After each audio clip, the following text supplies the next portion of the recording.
2025 시즌 하나 이글스의 외야 경쟁이 역대급으로 치열하다.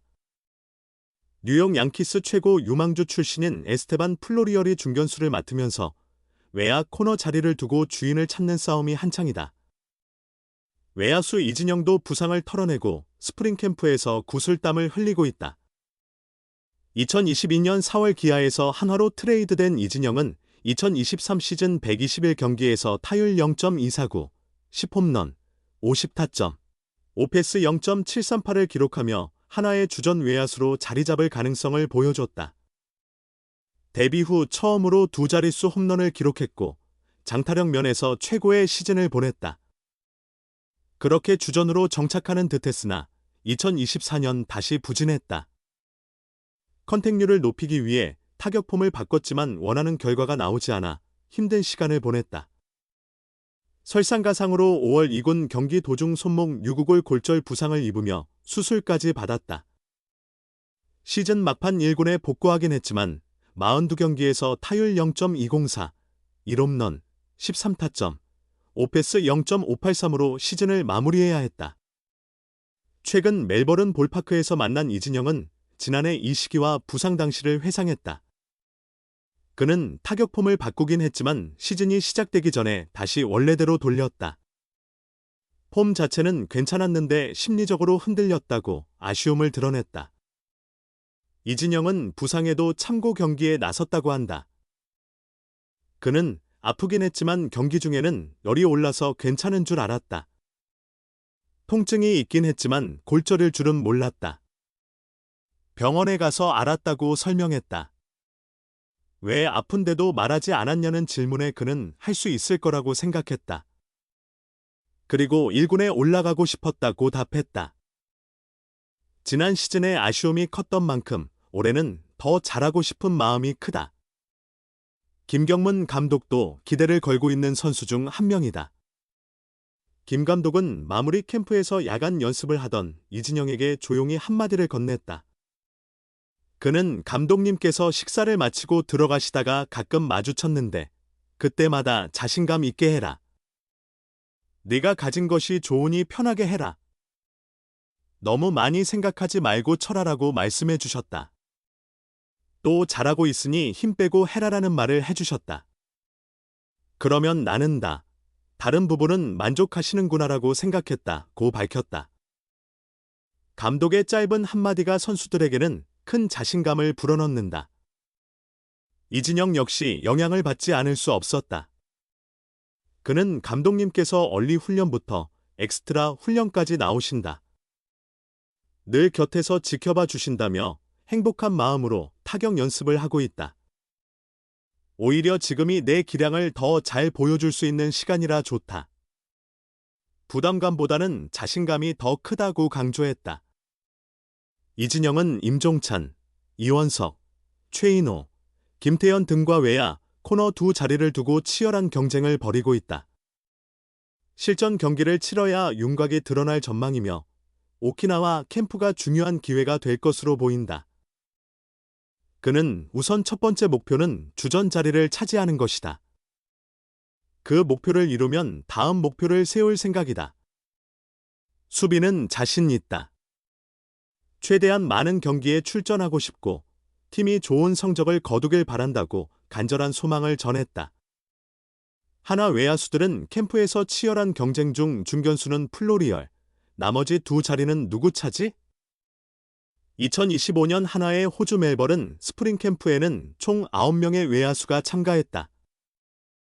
외야 3자리 중 확정된 것은 에스테반 플로리얼이 맡을 중견수 한 자리뿐이다.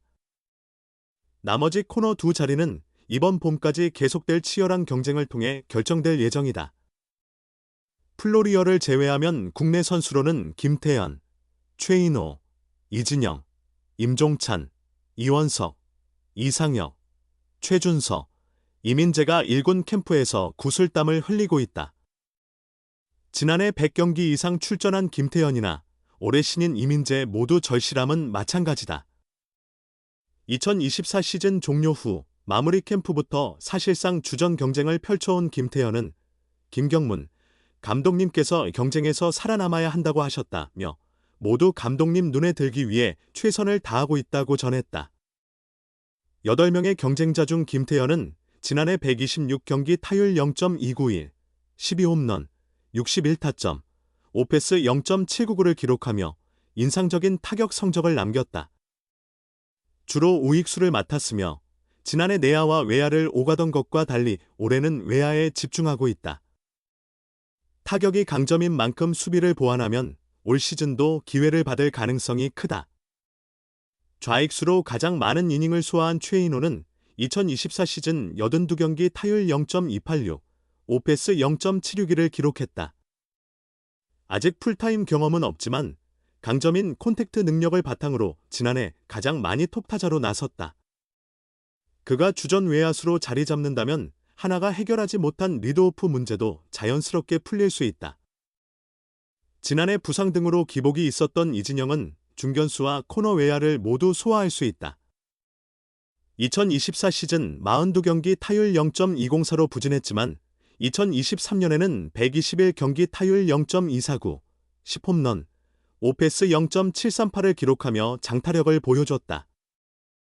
타격감을 얼마나 회복하느냐에 따라 이번 시즌 입지가 달라질 전망이다.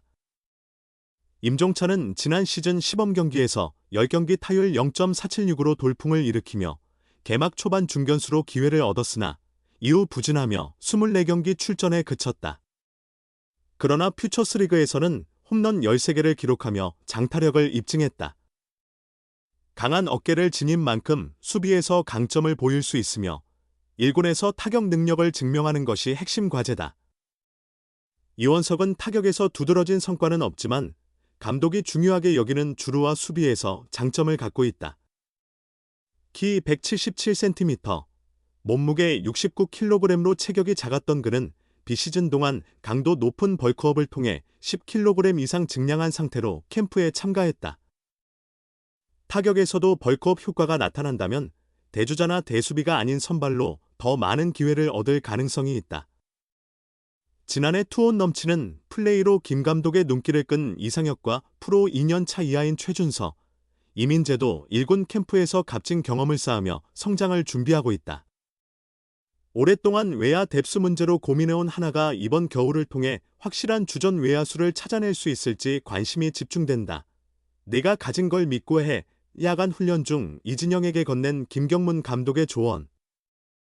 이진영은 2024 시즌을 앞두고 타격 자세를 수정했다. 그러나 폼에 집중한 나머지 정작 자신 있는 타격을 펼치지 못했다. 가장 아쉬웠던 건 부상이었다. 지난해 5월 왼쪽 손목 골절로 인해 수술을 받았고 약 3개월간 재활에 매달려야 했다.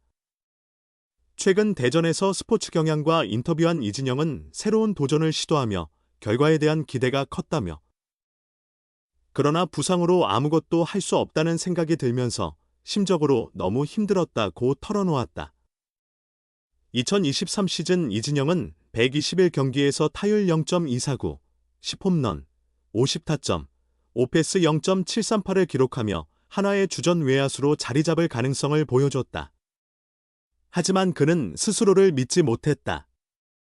그는 폼을 바꾼 것이 문제가 아니라 나 자신을 믿지 못한 것이 더 컸다며 한 타석을 놓칠 때마다 폼이 잘못된 걸까 하는 생각이 머릿속을 떠나지 않았다.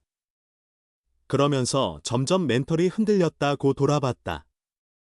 4월 5일 1군에 등록된 그는 23경기에서 타율 0.200의 부진을 보이며 한 달 만에 2군으로 내려갔다.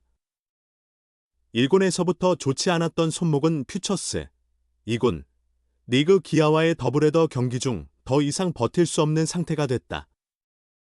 이진영은 두 번째 경기는 힘들 것 같았지만 그냥 뛰기로 했다며 2군에 내려가서 아프다고 빠지면 좋지 않은 인상을 줄까봐 끝까지 버텼다고 말했다. 타격 도중 손가락을 움직일 수 없을 정도로 상태가 심각해진 그는 병원 검진을 받았고 손목 유구골 골절 진단을 받았다. 그는 골절된 채로 계속 야구를 하다 보니 신경과 근육까지 찢어져 손을 전혀 움직일 수 없는 상태가 됐다고 들었다고 설명했다. 8월 말 1군에 복귀했지만 42경기에서 타율 0.204를 기록하며 아쉬운 시즌을 마쳤다.